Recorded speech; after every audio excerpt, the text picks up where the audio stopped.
नमस्कार दोस्तों, मैं एएसयू चैनल में अजय सिंह आपका स्वागत करता हूं। दोस्तों, आज मैं आपसे भारत में जैविक कृषि के बारे में बात करूंगा। आप तो जानते हैं दोस्तों कि भारत एक कृषि प्रधान देश है। भारत में कृषि की अधिकता है। भारत का बहुसंख्यक समुदाय जो है वो कृषि पर निर्भर है। भारतीय अर्थव्यवस्था में कृषि का सबसे ज़्यादा योगदान होता है, या यूं कहिए कि भारतीय अर्थव्यवस्था की आत्मा ही कृषि है। पूरी दुनिया में सबसे अच्छी किस्म की जो कृषि या खेती थी वो केवल हमारे देश में होती थी। लेकिन जैसे ही हरित क्रांति ने इस देश में कदम रखा, वैसे ही हमारे देश की कृषि की दशा ही बदल गई।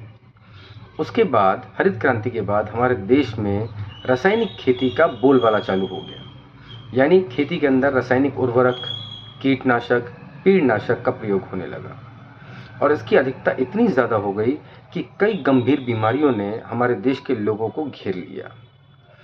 होता क्या है, किसान भी ये सोचने लगा कि पैदावार बढ़ानी है और आय बढ़ानी है।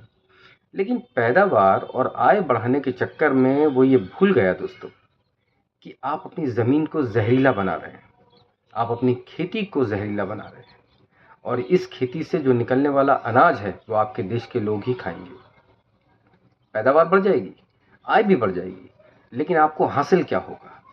सिर्फ पैसा। लेकिन आपके देश को हासिल क्या होगा? बीमारियां। आपकी ज़मीन को हासिल क्या होगा? उपजाऊपन कम हो जाएगा।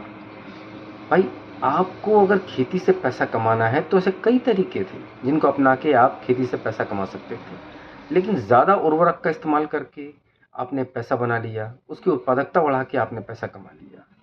लेकिन ज़मीन जो थी वो तो पूरी तरह आपने बेकार कर दी। इतनी ज़्यादा हालत में, इतनी ज़्यादा तादाद में आपने उर्वरक इस्तेमाल कर दिए कि लोग खाने, केवल पेट भरने के लिए खाना खाने लगे। उन्हें मालूम था कि ये खाना हमारे लिए कहीं से भी अच्छा नहीं है, लेकिन कहते हैं ना कि मरता क्या ना करता। वो पेट भरने के लिए खाना खाने लगे क्योंकि वो जानते थे कि इस खाने से ना हमारी सेहत को कोई फ़ायदा है, ना हम तंदुरुस्त होने वाले हैं और ना हम पुष्ट पुष्ट रहेंगे। बस जीना है तो खाना है, इसलिए वो खाने लगे।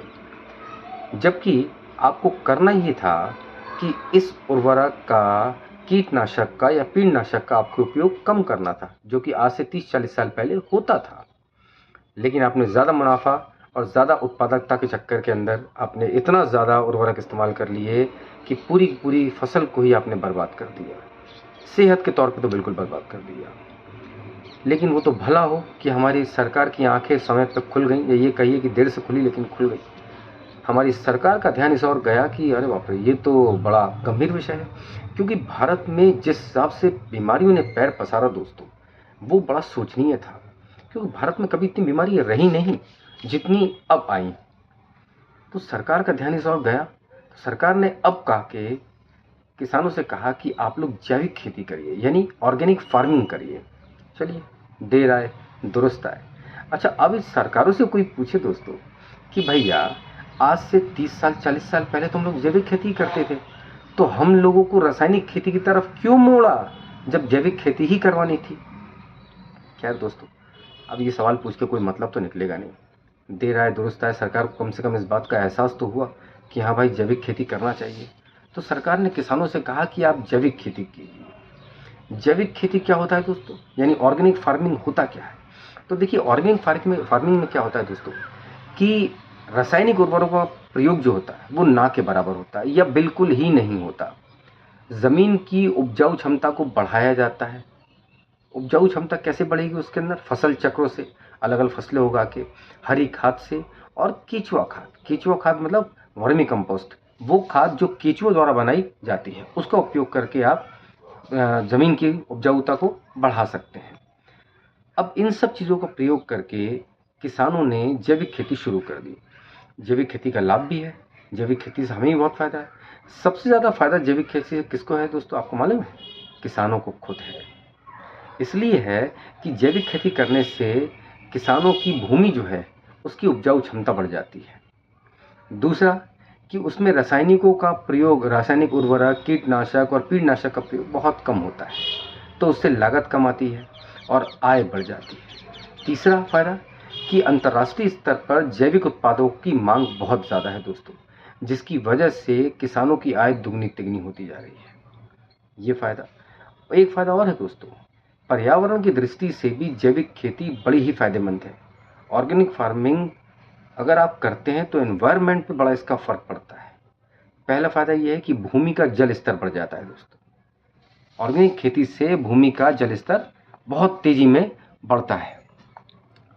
उसके बाद दोस्तों इसके जल स्तर बढ़ने के साथ साथ ऑर्गेनिक खेती जो है वो एनवायरनमेंट में जो कचरा आप इधर उधर फेंकते हैं उस कचड़े की वो बनाती है खाद, जिससे बीमारियां नहीं होती आपको। ये एक फ़ायदा मिल जाता है। उसके बाद मनुष्य जाति के लिए ऑर्गेनिक खेती बड़े फ़ायदेमंद है दोस्तों। मनुष्य जाति को एक ऐसी फसल का अनाज मिलता है जो उसके लिए फ़ायदेमंद होता है, उसके शरीर के लिए फ़ायदेमंद होता है। वो बीमारियों से दूर रहता है। वो जब इस अनाज का सेवन करता है तो उसका शरीर हुष्ट-पुष्ट रहता है, तंदुरुस्त रहता है। दोस्तों जब सोची जैविक खेती से इतना फ़ायदा था तो आखिर सरकार ने इसको बंद क्यों करवाया और किसानों से क्यों कहा कि आप रासायनिक खेती का प्रयोग करें? ये हमारी कितनी बड़ी मूर्खता थी दोस्तों। आज भारत इतनी बीमारियों से ग्रसित है, इतनी बीमारियों को झेल रहा है और आज से आप 30-40 साल पहले देखिए, भारत में बीमारी नाम की कोई चीज़ ही नहीं थी। मैं अपने किसान भाइयों से ये निवेदन करता हूँ कि आप सब जैविक खेती को प्रोत्साहित कीजिए। आप जैविक खेती को ही अपनाइए। आप सब किसान भाइयों से कहिए कि जैविक खेती करें। देखिए जैविक खेती से नुकसान कुछ भी नहीं है, आपको फ़ायदे बहुत हैं। आपकी आय बढ़ जाएगी, आपकी लागत कम होगी। दूसरी बात, भारत बीमारियों से दूर रहेगा, भारत तंदुरुस्त रहेगा, भारत हुष्ट-पुष्ट रहेगा और भारत खुशहाल रहेगा।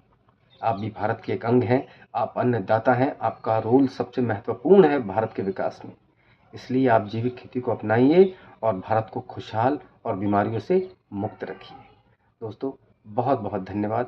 आज के लिए बस इतना ही। कल एक नए विषय पे मिलते हैं। भारत माता की जय। जय सिया राम।